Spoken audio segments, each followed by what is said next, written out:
está conosco hoje o nosso irmão Luiz Gustavo.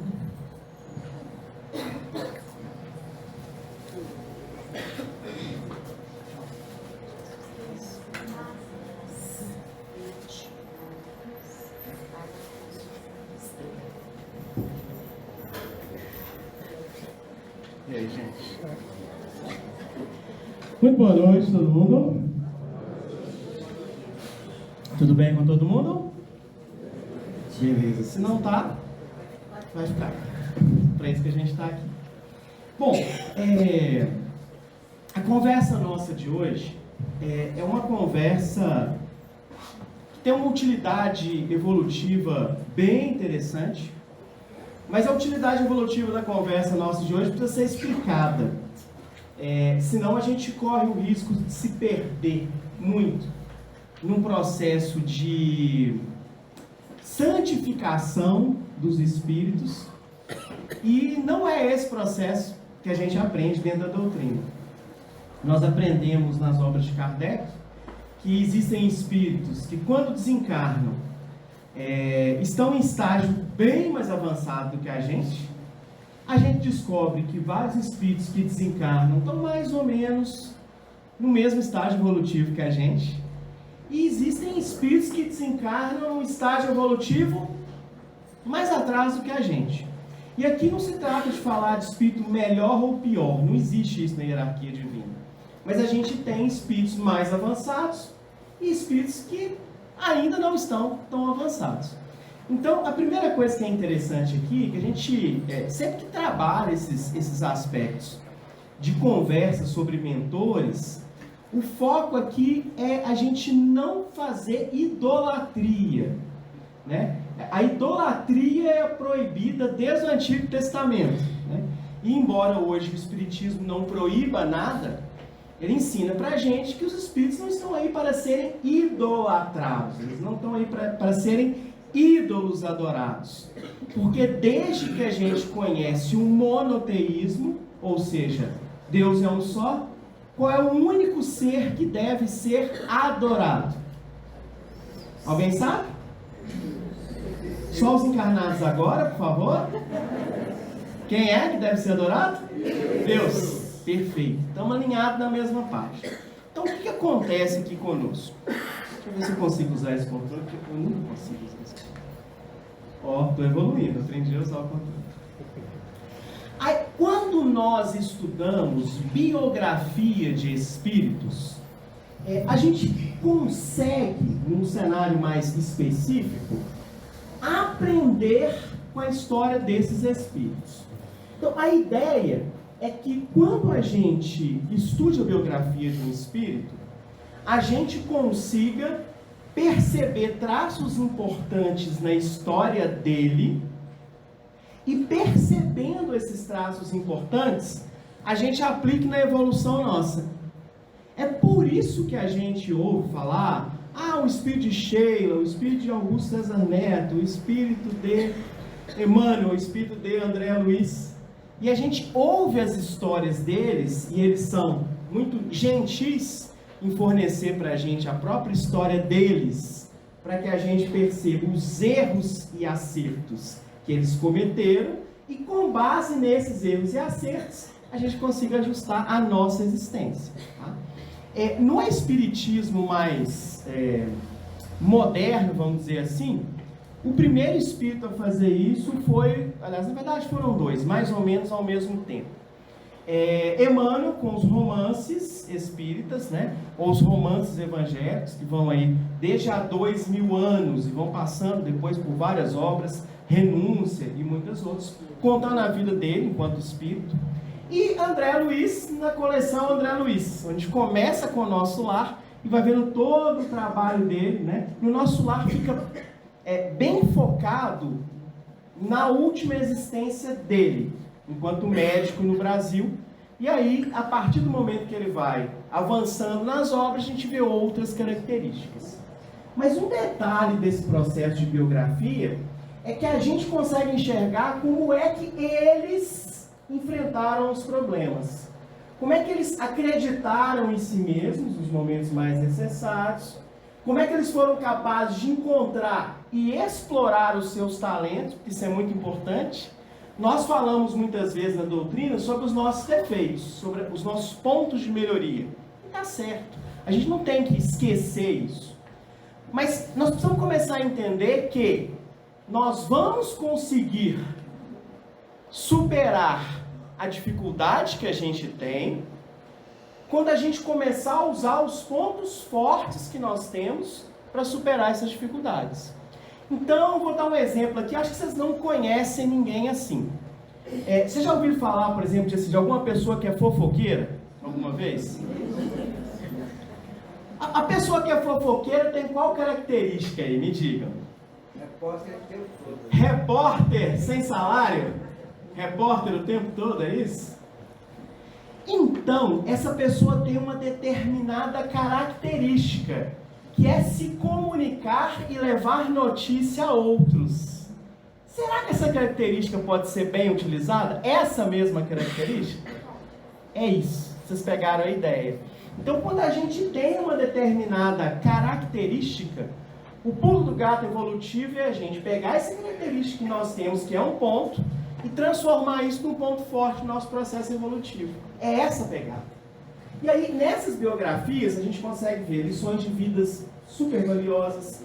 A gente consegue se aproximar de uma perspectiva histórica também, que é importante para a gente se localizar um pouco. Também promove uma autodescoberta. Ajuda a gente a enfrentar o medo do fracasso, porque a gente vê que esses grandes espíritos também fracassaram na jornada. Mas eles não ficaram caídos. Eles viraram a chave e passaram a agir no bem após o fracasso, ou seja, se levantaram e seguir adiante. E melhora a visão nossa de mundo por oferecer mais um olhar diferente para determinadas situações da vida. Muito bem. Tá dando não é? Será que eu estou andando aqui com o microfone? Estão me ouvindo bem? Tá legal aí? Beleza. É que eu grito mesmo. E aí o que acontece nesse cenário, gente? O que é interessante para nós pensarmos aqui? A proposta de conversa hoje é sobre um espírito que no movimento espírita é conhecido como Palminha. Alguém já ouviu falar desse espírito em algum lugar? Em alguma oportunidade? Quem já ouviu falar, levanta a mão, só para eu ter uma ideia. Pouca gente, pouca gente, relativamente pouca gente. Achei que vocês já tinham ouvido falar mais desse espírito. O que acontece, tá? Esse espírito, ele aparece no momento histórico, no movimento espírita, que é bem interessante. A partir da década de 70, 80, basicamente nas décadas de 70 e 80 do século passado, né? A gente até esquece que nasceu no século passado. Alguns de nós, claro, não todos. E aí, nas décadas de 70, 1970 e 1980, a gente teve alguns movimentos muito interessantes em termos de espíritos. Houve uma época, um pouco mais anterior, que existiram alguns fenômenos de manifestações físicas. Vocês já ouviram falar sobre isso?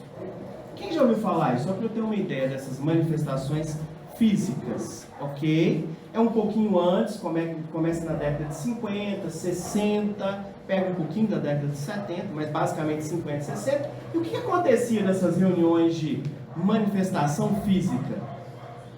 O que acontecia nessas reuniões? Pelo que vocês sabem, tá, gente? Pelo que vocês ouviram falar, o que rolava nessas reuniões? Manifestação ectoplásmica. Manifestação ectoplásmica. Isso é de comer ou de passar no cabelo? Só para eu saber. Ectoplasma é uma marca de Yakult novo? Como é que é?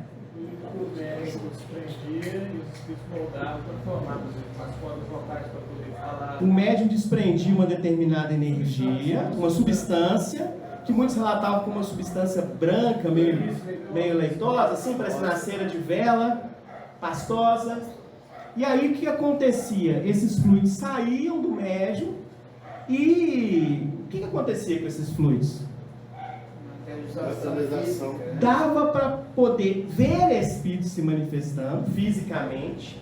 Muita gente tocava nos espíritos. E é muito comum, e ainda tem isso em muitos museus, os espíritos pediam para deixar uma parafina líquida, quente. Eles enfiavam a mão, tiravam a mão da parafina e deixavam a luva de parafina como lembrança da presença deles em reuniões. Isso é bem interessante, porque na época específica, é claro que você tem pessoas ali que se destacaram muito, como por exemplo o caso do Peixotin, quem quiser estudar um pouco mais sobre isso, foi um grande médico de fenômenos físicos, né, de doação de ectoplasma, e as reuniões têm muitos bons registros. Durante esse período, a gente começou a ter também no movimento espírita reuniões que eles denominavam materializações luminosas, em que os espíritos apareciam em salas escuras, fechadas, e se conseguia ver esses espíritos através do brilho da aura deles. É interessante porque a gente quase não vê isso em lugar nenhum, né? Não sei na história do próprio espiritismo, quando a gente busca esse estudo. Foi na formação do Kardec? Não, depois, bem depois. Isso ocorreu O fenômeno da mesa não foi... O fenômeno das mesas girantes é um fenômeno de manifestação física, mas não ectoplasmática. Aliás, sim, tinha ectoplasma envolvido nas reuniões. Mas esse fenômeno dessas materializações ocorreu preponderantemente no Brasil nas décadas de 40, 50 e 60. Tinha um objetivo muito claro de dar provas físicas àquelas pessoas que duvidavam do espiritismo que estava se construindo no Brasil. Tranquilo até aqui? Tá.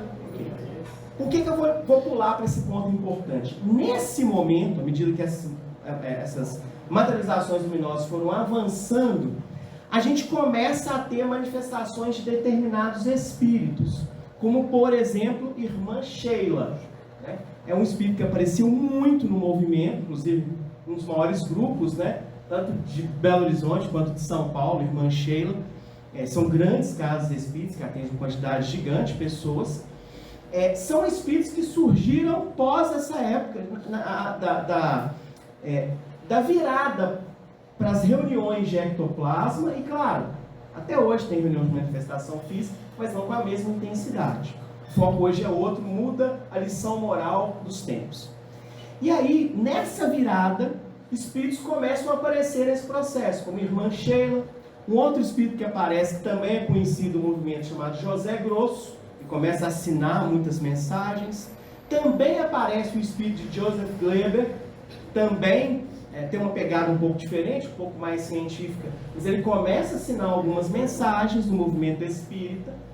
E um outro espírito que aparece nesse cenário é um espírito que se auto-intitula e pede que seja chamado de Palminha. Ué, por que ele tem esse nome, né? Tem explicação para isso e é bem interessante. Interessante a gente falar aqui, antes até mesmo de avançar, que o Palminha, dos espíritos que a gente conhece, ele é um dos que tem menos referência em relação às próprias existências. O nosso irmão, que desencarnou há pouco tempo, Jário Avelar, né, fez palestra aqui durante muito tempo, quando estava encarnado.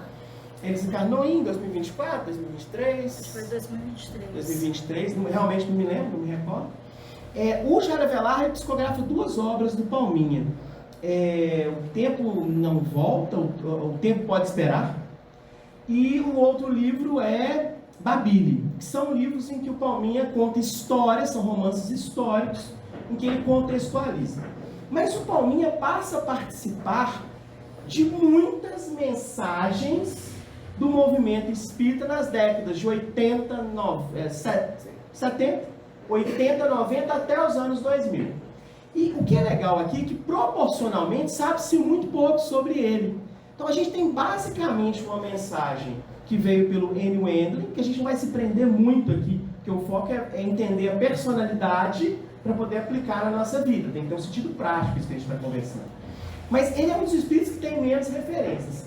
Então o N. Wendling recebeu uma mensagem, na verdade José Grosso estava ditando para ele, e ele cita essas informações, E proporcionalmente é um dos espíritos que a gente tem menos informação.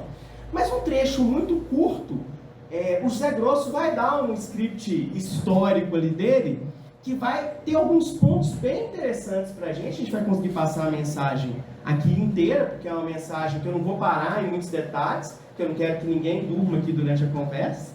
Mas ele traz alguns pontos muito interessantes para a gente aplicar do ponto de vista prático na encarnação nossa.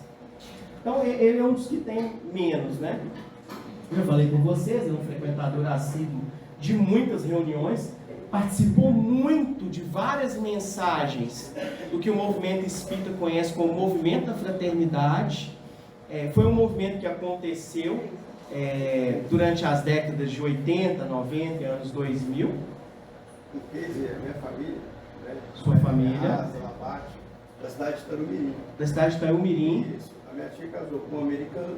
Sua tia casou com um americano. E fundou uma fazenda Eureka, que era uma fraternidade na época. Fundou uma fazenda que era um grupo de fraternidade espírita. Tinha uma fazenda que transformou em uma fraternidade. Chama Fazenda Eureka. E virou Fazenda Irmã Sheila. Ah, virou Fazenda Irmã E Sheila. o mentor dessa casa era o Palminho. E o mentor da casa era o Palminho. Sensacional. O filho do meu tio, ele fazia o trabalho de médico de ectoplasma. O filho do seu Bababate. tio fazia um trabalho de ectoplasma lá nessa fazenda. Isso. Formação Itaiomirim? Tarumirim. Pode pesquisar que essa fazenda Interessante. lá. E depois o neto, também que se chama Fábio Machado. Depois filho, o neto, filho, veio para BH aqui no bairro São João Batista aqui mesmo. São João Batista aqui Montou uma mesmo. fraternidade e dava e Tinha reunião de efeito físico? Com Palminha Com o Palminha. e manchei o irmão Joseph. Sensacional. Meu nome é por causa dele. Ah, seu nome por causa dele? Como é que é seu nome? Joseph. Ah, Joseph? Isso. Ah, por causa do Joseph Kleber? Isso, porque minha mãe era tão assim. Que legal. Gostava, que Legal. pediu ele que meu pai não morresse na época, meu pai não muito sério. Pediu que seu pai não sobreviveu. desencarnasse na época, ele sobreviveu. Estava grávida aí. Ficou um... Joseph Kleber? Não, né? Não, Ah, é Maia mesmo. Maia, Joseph Maia. Bom, como que é essa mensagem, como que ela está registrada? Aqui eu fui bem fiel ao texto que está lá na transcrição da mensagem lá no grupo da Fraternidade Espírita Irmão Glapos, tá? Que essa mensagem foi recebida originariamente lá. As informações que chegam até nós desse Espírito, tão querido, foram trazidas pelo Menuhin Edwin por audição mediúnica de relato feito pelo Espírito José Grosso. Palminha recebeu esse nome porque quando se manifestava em reuniões de efeitos físicos, batia palmas e de suas mãos saíam raios de luz. Então, não é só um apelido puro e simples, ele preferiu, vou usar aspas aqui, tá, gente? Linguagem figurada. Ele preferiu se esconder nesse apelido, né, Palminha, porque quando ele batia a palma nessas reuniões, saíam raios de luz das mãos dele. Então ele preferiu não usar um nome de uma encarnação em que ele teve algum destaque para usar esse apelido. Para ele está tudo certo. E é bem coerente com a linha evolutiva e com o trabalho que ele faz. Beleza? O Enio, que era o médico que estava recebendo, iniciou naquele dia a reunião comunicando: registramos a presença de alguns mentores espirituais, José Grosso, Palminha, Sheila e de outros numerosos espíritos da fraternidade. E continua: assinalamos também a presença do espírito Charles Baudelaire e percebemos que os amigos espirituais são velhos conhecidos. Espíritos organizados num grupo do lado de lá para poder trabalhar em nome do bem. Identificamos ainda o nosso irmão Palminha em Tebas e Mênfis. Consta que após algumas encarnações de mandos e desmandos, reencarnou como escravo, vivendo por pouco tempo nessa condição, pois devido às circunstâncias que desconhecemos, tornou-se senhor. Podemos percebê-lo descansando nos alpendres dos jardins de grande palácio, nas tardes solarengas e cálidas de verão, às margens do rio Nilo. Como o senhor, mercadejava também com escravos e não demonstrava nenhum sentimento fraterno para com eles, esquecendo-se de que já fora um deles. Qual a primeira lição que fica pra gente nessa história aqui? Na leitura desse texto. Olha só. Ele reencarna, aqui já faz referência a várias outras encarnações, e ele encarna como escravo. Em situações que ninguém sabe, ele deixa de ser escravo e se torna senhor. E aí, a partir do momento que ele passa a ser senhor, qual é a forma de agir dele para com os escravos? O que o texto fala ali? Sem nenhum tipo de sentimento específico. O que isso revela sobre a nossa natureza no geral?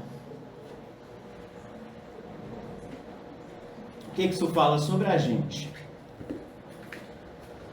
Lembra, nós estudamos essas biografias para poder ver o que bate com a nossa existência. O que isso fala sobre a gente, na maioria das vezes? Que o poder muda as pessoas. Opa, ingratidão, ok, faz sentido. Depois disseram, poder muda as pessoas. Muda de que jeito? A gente fica mais evoluído? Hã?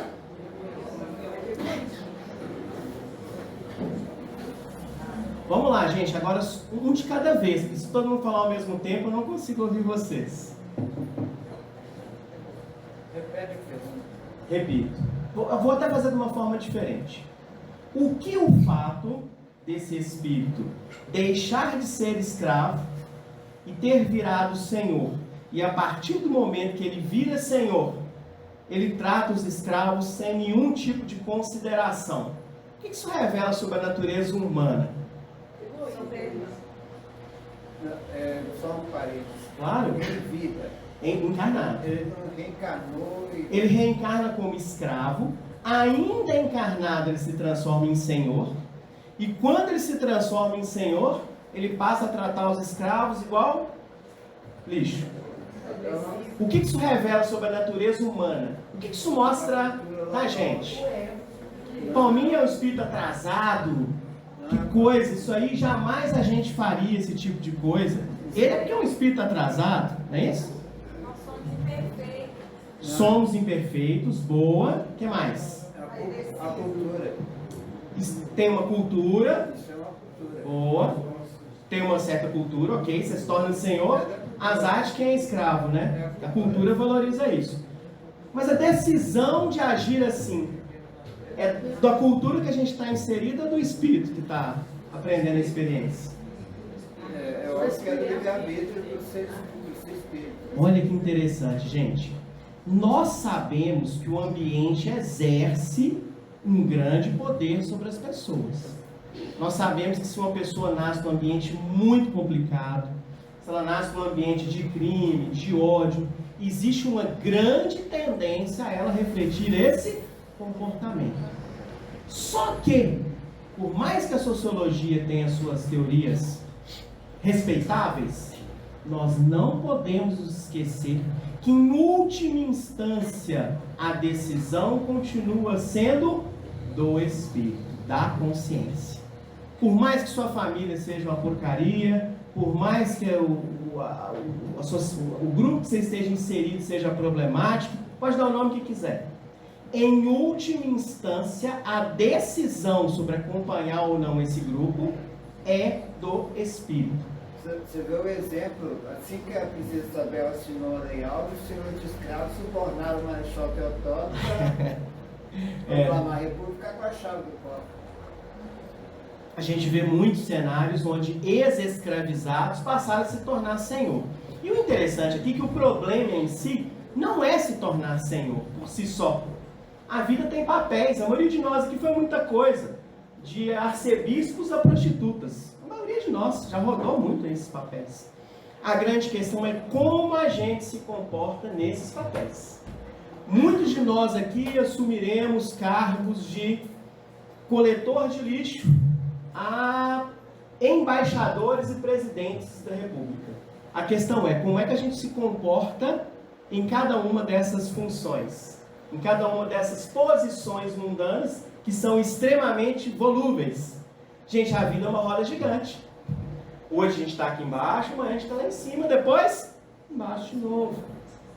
A primeira lição que fica aqui, que é importante, que mostra esse lado humano, é que mesmo espíritos como Palminha, que são grandes trabalhadores do Cristo hoje, também foram espíritos que, ao mudar de posição social, se esqueceram completamente dos outros seres humanos que estavam ali lidando com ele no dia a dia. Ele era escravo, mas assumiu a condição de poder, esquece rapidamente das dificuldades que ele vivia na posição anterior. Gente, eu sei que é um pouco difícil vocês entenderem isso, porque isso não acontece mais, por exemplo, na política de hoje. Né? Isso não existe mais. Certo? Sim, tá claro para todo mundo? Não existe mais. Ninguém que era pobre e fica rico se torna uma pessoa mesquinha e se torna uma pessoa que vai humilhar outras pessoas que eram pobres como ela. Isso não acontece mais hoje em dia. Certo? Sim ou não? Sim ou não, gente?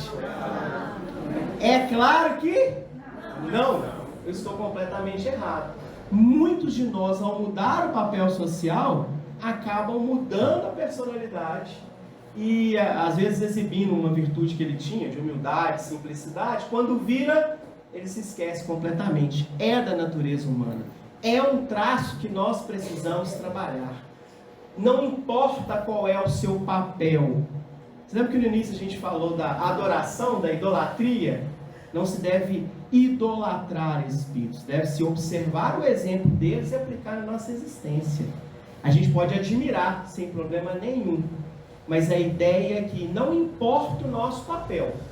Nós temos um Deus que é superior a isso tudo e é Ele, enfim, princípio inteligente, né? Causa primária, primeira de todas as coisas. É Deus quem organiza o universo. E muitas vezes a gente não entende os desígnios de Deus em determinado momento, mas Ele está no controle. Só para você entender. Como você deu a posição aí? Quando ele era escravo? Quando ele era escravo e quando ele passou a ser senhor. Sim. Aí conforme você falou, o espírito que vale conforme a sua existência, né? De cada... O espírito que segue, eu vou repetindo para o pessoal ouvir, tá? O espírito segue a sua existência de acordo com papéis. Sim, aí no caso, como você mesmo falou, pode esquecer. Ele deu exemplo, ele estava na posse do Senhor. Ele pode se esquecer quando está na posse do encargo de ser senhor. Mas assim, o subconsciente, por exemplo, se ele está fazendo alguma coisa, ele pode relembrar alguma coisa que ele já foi escravo, assim. O subconsciente pode lembrar que ele foi escravo?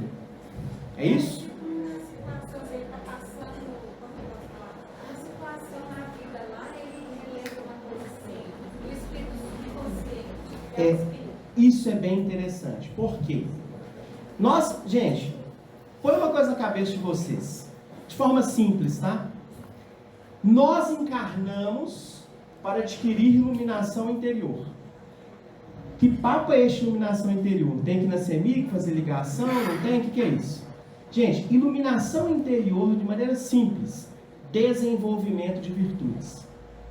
Uma pessoa que passa por uma dificuldade e adquire a virtude da humildade, de verdade, mesmo quando ela assumir um posto de alto escalão, ela exerce as funções que lhe são devidas, mas continua mantendo a virtude que ela desenvolveu da humildade. Então a pessoa pode ser catador de papel e ser humilde, catador de papel e ser arrogante. Uma pessoa pode ser desembargador federal, arrogante, e desembargador federal, humilde. O papel social que um desembargador federal exerce é o mesmo do catador de papel? O papel social deles é idêntico? O que a responsabilidade do desembargador federal é a mesma do catador de papel? Não. Mas a evolução contínua deles é idêntica. Para Deus, um espírito sempre vai ser igual a um espírito. Então o que acontece? Se provisoriamente a vida lhe deu o encargo de ser desembargador federal, use com humildade. Não importa o que seja. Se você perder, continue utilizando com humildade.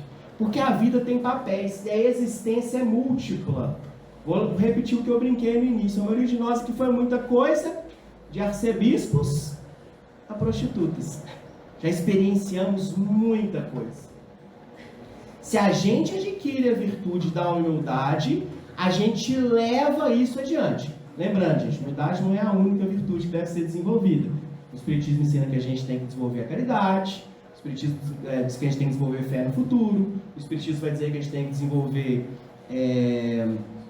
tolerância, alteridade, respeito ao próximo, você não dá para poder se colocar no lugar do outro com alteridade. Enfim, o homem de bem, Evangelho segundo o Espiritismo, lá tem todas as virtudes. Se pegarem direitinho e der uma filtrada, dá 7, vai. Só para deixar vocês curiosos, pois lembra de Augusto trazer esse estudo aqui, as 7 virtudes espíritas. Mas a ideia que está aqui, que a gente precisa entender, é que a grande maioria de nós se esquece das dificuldades que a gente passou quando a gente ocupa um posto diferente na existência. E esse é o primeiro alerta que a história de Palminha traz pra gente. Muito cuidado quando você troca os papéis sociais. Às vezes nem é de dinheiro, às vezes nem é sobre dinheiro, às vezes é sobre poder. É sobre ter algum tipo... Gente, isso acontece às vezes na casa religiosa. Espiritismo, não tem dinheiro, não tem nada, tira do bolso para trabalhar, né? Tira do bolso. Mas se a pessoa pode assumir uma posição de destaque, lá tá a peste achando que é melhor do que os outros. Gente, espírita que se acha melhor que alguém, pode começar a estudar de novo, tudo do zero. Do zero. Um espírito que acha que é melhor do que um outro espírito, não entendeu nada. Para Deus somos absolutamente todos iguais. Alguns com mais conhecimento, outros com menos conhecimento. Alguns mais à frente, outros mais atrás. Mas todos somos iguais para Deus e temos a mesma importância para Ele. Tá muito difícil de entender até aqui? Eu quero ver. Beleza. Oi? Então, no caso, a gente devia lembrar da dificuldade que a gente passou e conservar a humildade, ainda que o cargo mude. Muitas vezes o certo a gente esquece. A gente exerce a virtude quando está na situação difícil. Passou a situação difícil, olha a gente esquecendo da virtude. Tranquilo até aqui, gente? Sim? Beleza. Bom, vou nessa parte mais rápido, que é uma parte mais histórica, tá? Habitou também os tempos de Karnak, viveu em áreas longínquas da China, então falando de Palminha. Conviveu com os persas. Palminha viveu na época do cristianismo em Roma. Suas idas ao circo romano empolgavam bastante.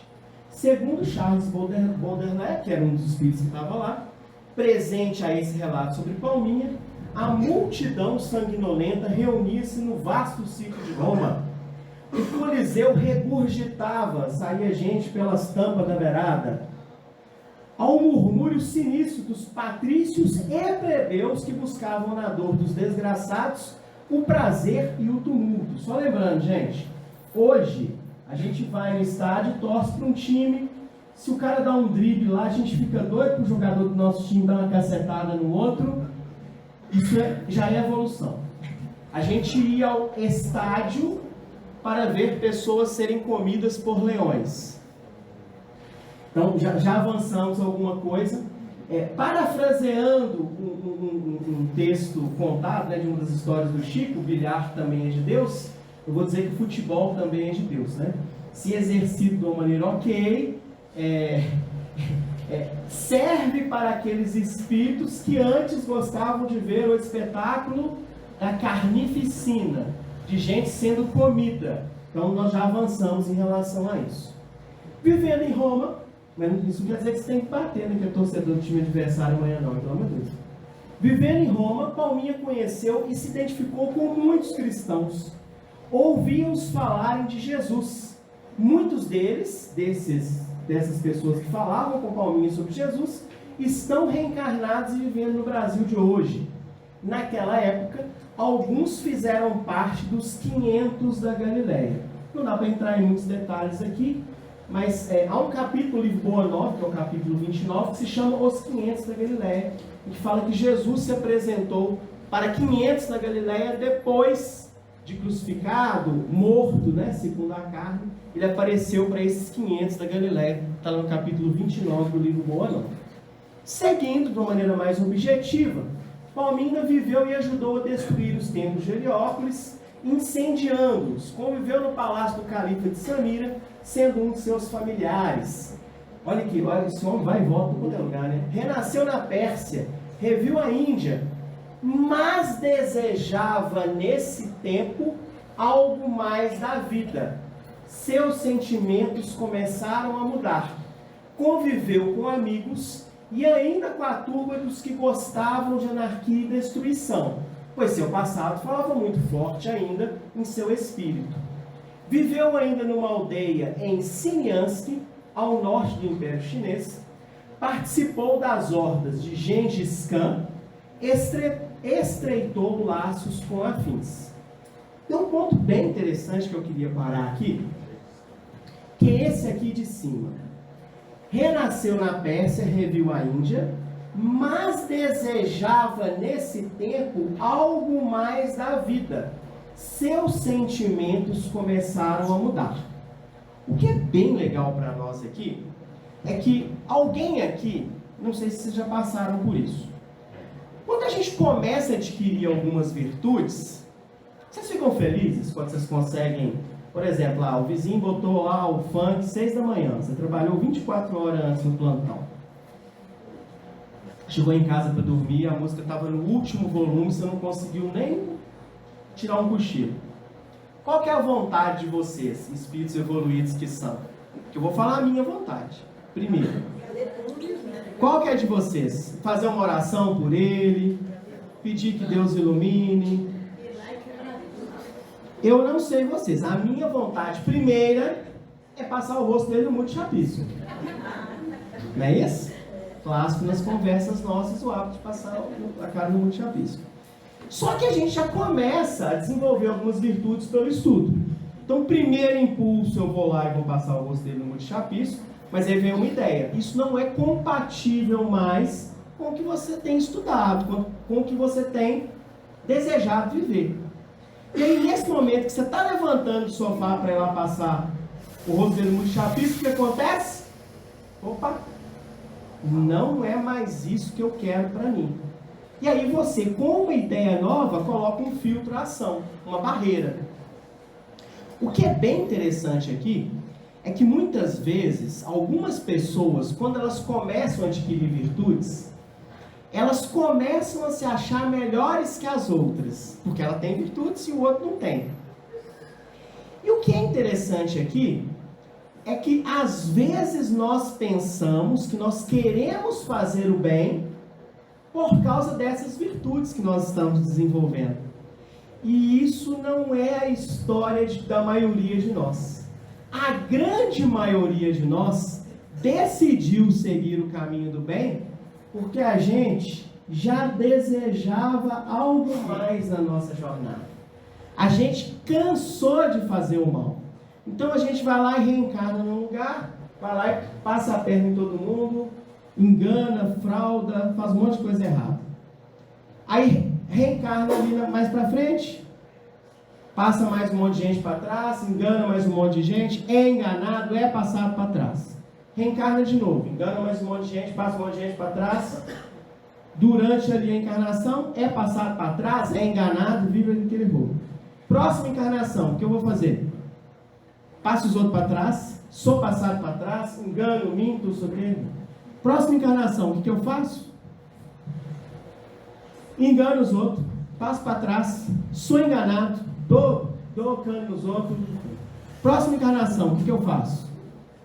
Reencarno, engano os outros, fraude, estelionato, fraude. Chega uma hora que eu falo assim, o que eu falo? Algumas pessoas disseram, o que eu falo? Chega uma 89ª encarnação fazendo isso. O que eu digo? Ah, gente, pelo amor de Deus. Não quero, chega. Cansei. Então eu sou aquele cara que eu tinha uma fazenda, de noite eu ia lá e empurrava a cerca para frente, tomava a terra dos outros. Aí encarnei de novo, fazendeiro, empurrava a terra de novo. Aí encarnei de novo, fazendeiro, empurrava a terra de novo, tomava a terra do outro, a cerca anda de noite no interior, não é assim que a gente fala? Vai lá e passa. Chega uma hora que eu falo assim, gente, deixa eu reencarnar. Eu tenho umas condições para reencarnar, vocês me ajudam? Ajudam. Quero um apartamento de 26 metros quadrados, no centro urbano. Olha, nunca mais eu querer nem saber mais desse negócio de cerca andar de noite. Muda a minha história para eu conseguir fazer uma coisa diferente. E, obviamente, quando o espírito se arrepende, muda o cenário para a gente... Né? Todo um trabalho dos espíritos superiores começa para nos auxiliar nessa mudança. Então é claro que eu dei um exemplo simplório aqui, tanto de passar os outros para trás, de dar fraude, ou então de andar a cerca à noite, mas é só para fins didáticos. A maioria de nós se dispõe ao trabalho ao bem porque encheu o saco de tramas, de conversas, de jogos de poder. Como diz Emmanuel, cansado das posições de mando dentro da igreja. E ele se propõe a uma coisa nova. Então, a grande maioria de nós, assim como Palminha, começa a desejar algo mais na vida. E os sentimentos nossos começam a mudar.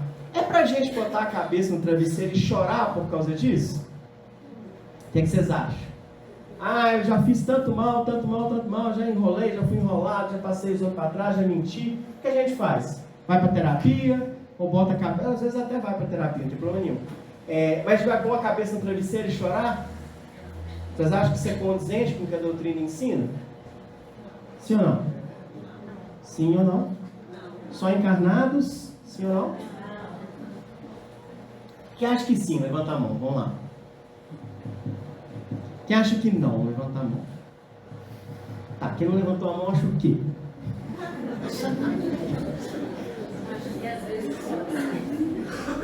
Gente, aproveitemos a excelente condição de filhos arrependidos. Essa é uma condição maravilhosa na Terra. Abre espaço para a gente receber amparo da espiritualidade superior que a gente nem imaginava. Se nós já erramos muito, tá ótimo. Já vivemos muitas encarnações. Mas agora não queremos mais isso. Agora nós queremos desenvolver virtudes. Agora nós queremos ser pessoas mais caridosas, né? Benevolentes, mais indulgentes e perdoar mais, né? Que são os 3 elementos da caridade, segundo o Espiritismo. A gente vai ser mais tolerante com o outro. A gente vai ouvir mais do que falar. Gente, nossa condição de filhos arrependidos é maravilhosa. E isso já basta para a gente seguir adiante. Tem que botar a cabeça no travesseiro e chorar, não. É uma excelente condição. Quando a gente começa a ter uma certa melancolia de enganar os outros, de passar a perna, é um ótimo sinal de que esse momento é um ponto de virada na vida nossa. E é até interessante que o Palminha fala sobre isso. Desculpa, né? José Grosso narra isso sobre a vida do Palminha. Bom, depois ele tem umas reencarnações na Tartária. Após essa existência, ele vive nos Balcãs e reencontrou um espírito muito querido, que é o José Grosso. Enfim, ele segue ali com uma série de circunstâncias. Só que após esse período todo que a gente narrou aqui, que ele faz as referências históricas, o Palminha começou a desejar ardentemente modificações mais profundas em seu espírito. E aí, a partir do momento que ele está nesse jogo, repete os mesmos erros, ele começa a dizer assim: cansei, quero uma coisa nova, preciso de uma oportunidade de sair dessa vida de interesses puramente mundanos, de poder meramente humano, de mando meramente humano. Preciso de alguma coisa diferente para mim. Alguém já sentiu isso aí alguma vez? Gente, cansei disso aqui. Quero uma coisa diferente para mim. Alguém já sentiu isso alguma vez na vida? Levanta a mão aí, em nome de Jesus. Amém. Vieram então reencarnações mais suaves a partir daí. Mais tranquilas. E aí então, inclusive mais devotadas à religião. Na França, na Espanha, no Brasil. A partir do momento que a gente se disponibiliza para o bem, seja ele qual for, a espiritualidade consegue nos amparar e a gente começa então a entrar em um processo que, né, não são processos fáceis, mas são processos muito gratificantes. Gente, só para tirar uma dúvida aqui que alguém pode ter tido. É fácil servir ao bem na Terra? O que vocês acham? É fácil levar o discurso da espiritualidade para as pessoas na Terra? É fácil falar de Jesus? É fácil falar de Espírito? É fácil falar de continuidade da vida para as outras pessoas na Terra? Sim ou não? É fácil? Não. Mas é recompensador? Extremamente. Aquele que leva a verdade tem a consciência tranquila e o amparo dos bons espíritos. Então pode seguir adiante. Essa é a pegada. E aí o que é legal para nós aqui é que então o Zé Grosso vai contar para a gente uma reencarnação do Palminha no Brasil, com um nome que aqui, ó, gente, dá uma pista interessante para a gente fazer pesquisa, ó. Ele reencarna como Antônio da Silva. Um nome bom para a gente fazer uma pesquisa e descobrir quem foi ele, não é? Um dos Ah, não, mas gente, aí facilita com os pais aqui, ó. É o Antônio da Silva, mas filho do casal Jerônimo e Francisca. Aí já fica Jerônimo e Francisca. Aí já fica mais fácil achar, não é? Antônio da Silva, no Nordeste, filho de Jerônimo e Francisca. A gente consegue achar a história dele fácil, não consegue? Ah, mas eu tenho uma dica boa para a gente conseguir fazer pesquisa. Ó, o irmão dele, José Grosso, tinha um nome muito diferente para a época. José da Silva. Ou seja, gente, isso é estratégico. É para de fato ninguém ir lá e tentar achar o que era a história. E o que é interessante aqui é que eles pertenciam a um dos bandos da época. É muito comum se falar assim, eles pertenciam ao bando de Lampião e tal. Hã? Cangaceiro, exatamente. O que é muito legal é que esses bandos, eles e na vida isso é cheio disso, viu, gente? Na vida a gente às vezes tem um discurso bonito para fazer uma coisa que é uma porcaria. Esses bandos que começaram a atuar, eles tinham um objetivo, abre aspas, nobre, que era fazer, outra expressão complicadíssima, abstrata, justiça social.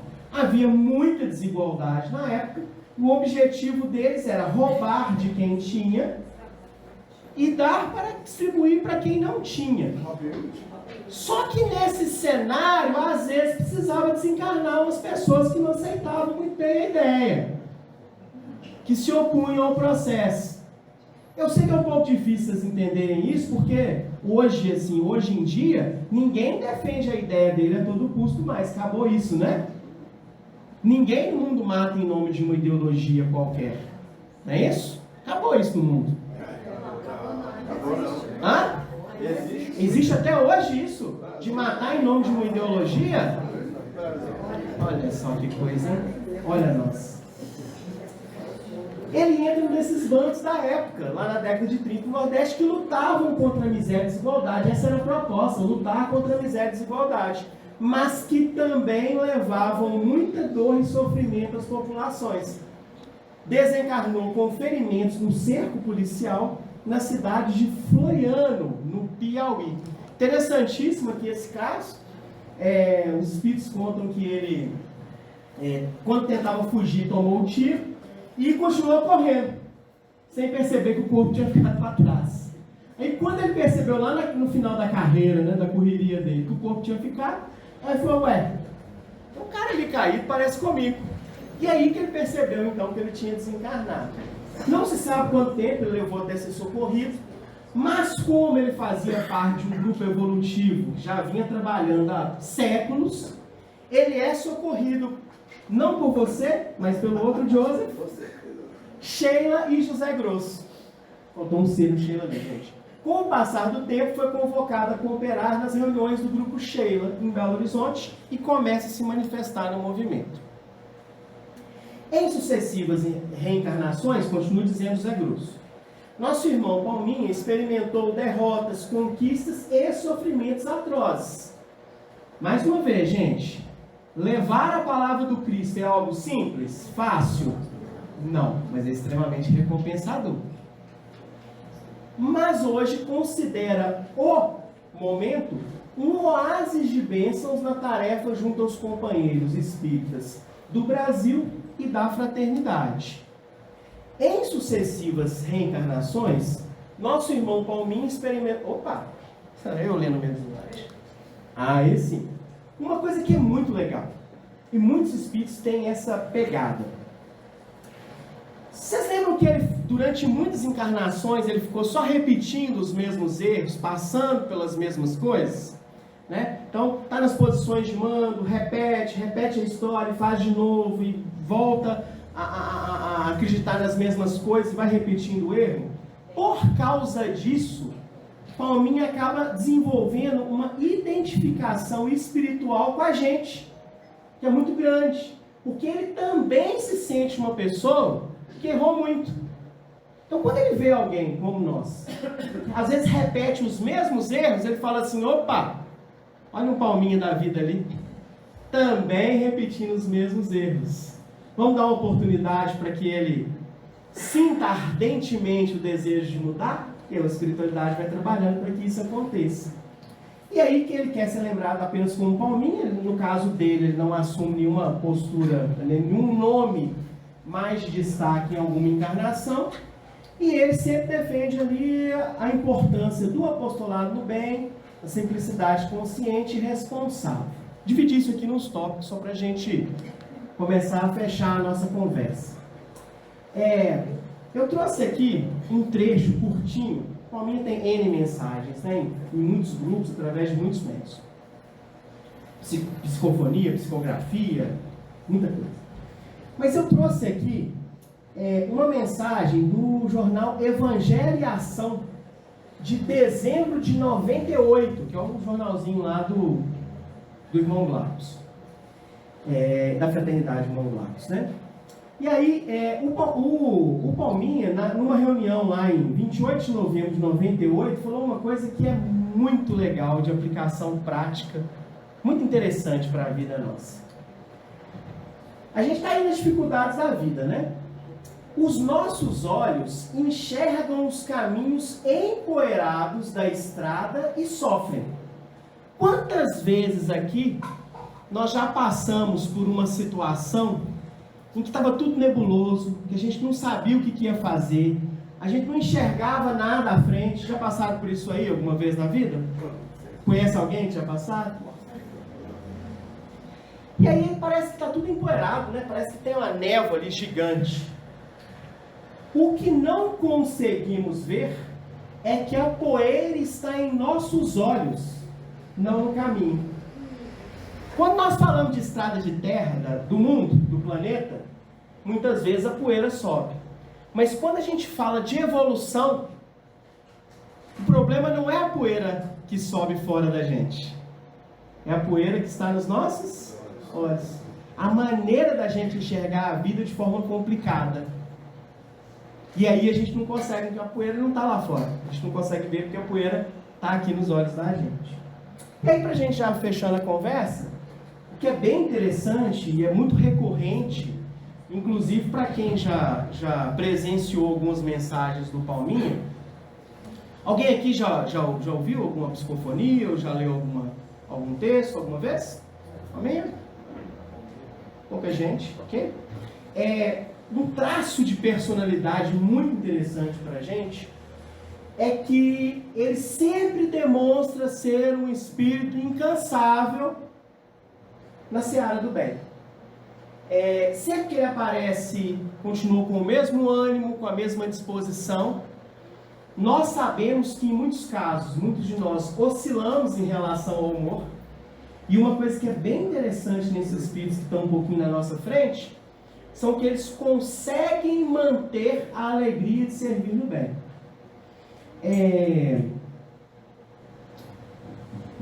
Busca e acharás?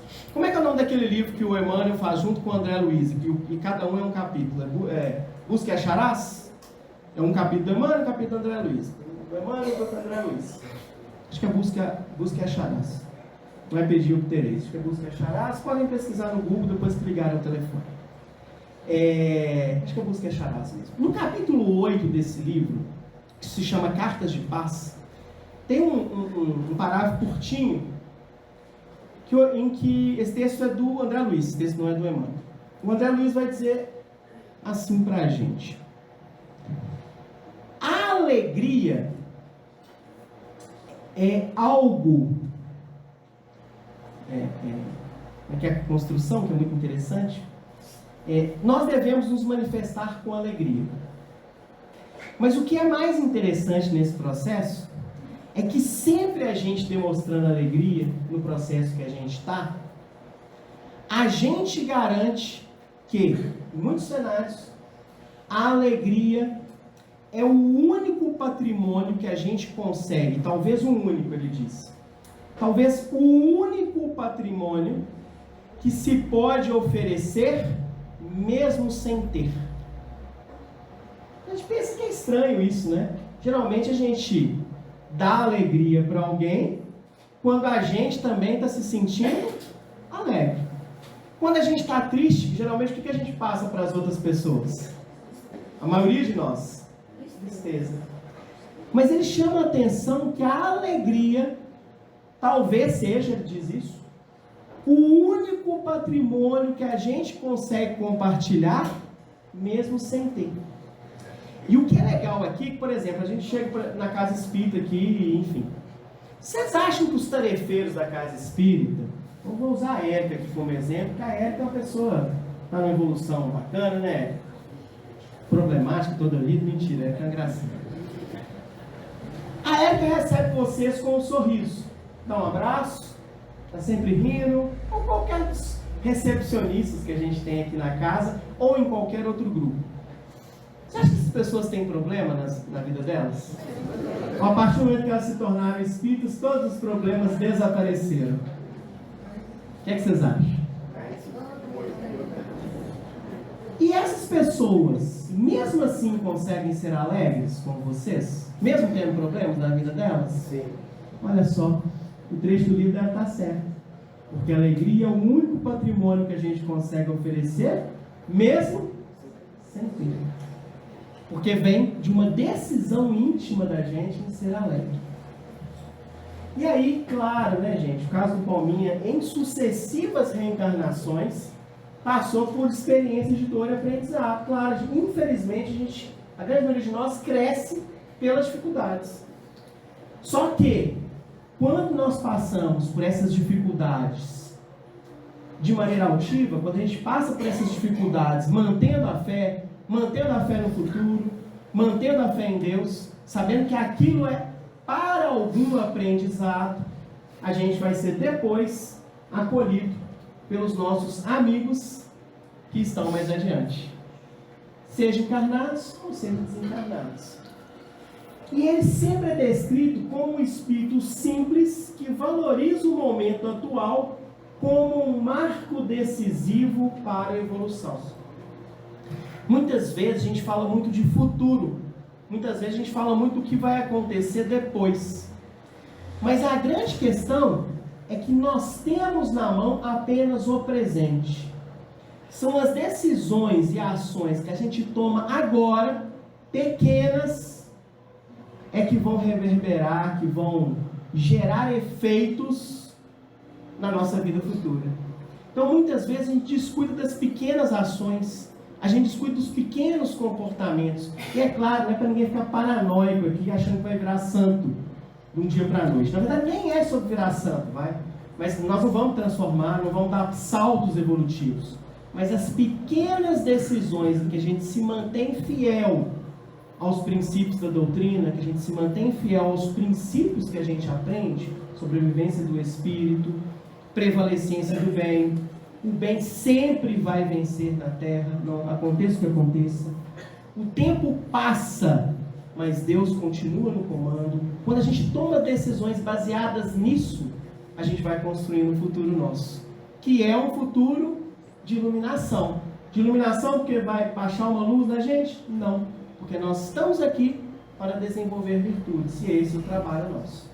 Gente, muito obrigado por ninguém ter dormido. Deus abençoe vocês profundamente e que a gente possa continuar evoluindo juntos nesse processo bonito que é discutir, conversar, trocar ideias sobre essa doutrina que nós estamos engatinhando, mas que já oferece muitos elementos para a gente ser mais feliz. Beleza? Nossa prece, Carol, por gentileza, muito obrigada. Fazemos.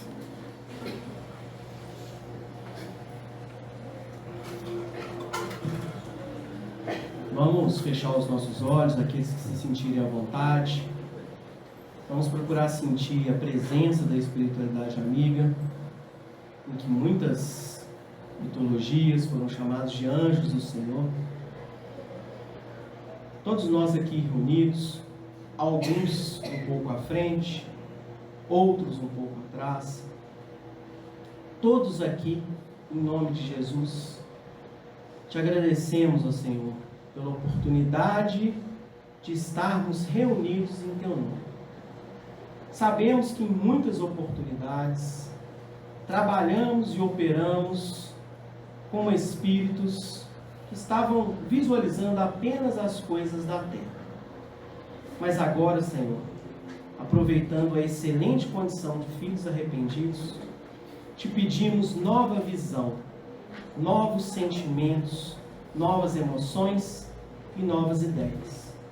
Sabemos que o caminho não é fácil, mas é um caminho perene, eterno, seguro e íntegro, que nos permitirá avançar e melhorar enquanto indivíduos. Todos aqui hoje reunidos, alguns dentro, outros fora do corpo, possamos entender as grandezas do Evangelho e melhorar a cada dia. Não seremos santos nem espíritos de luz de um dia para o outro, mas não é esse o objetivo. O objetivo é ser um pouco melhor a cada dia e aproveitar as ocasiões da nossa vida cotidiana para crescermos enquanto pessoa.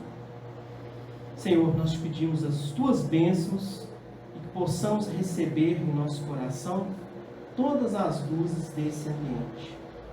Cura o nosso corpo, mas acima de tudo, Senhor, cura a nossa alma, cura o nosso coração. É o que nós te pedimos nesse momento, que assim seja em nome de Jesus.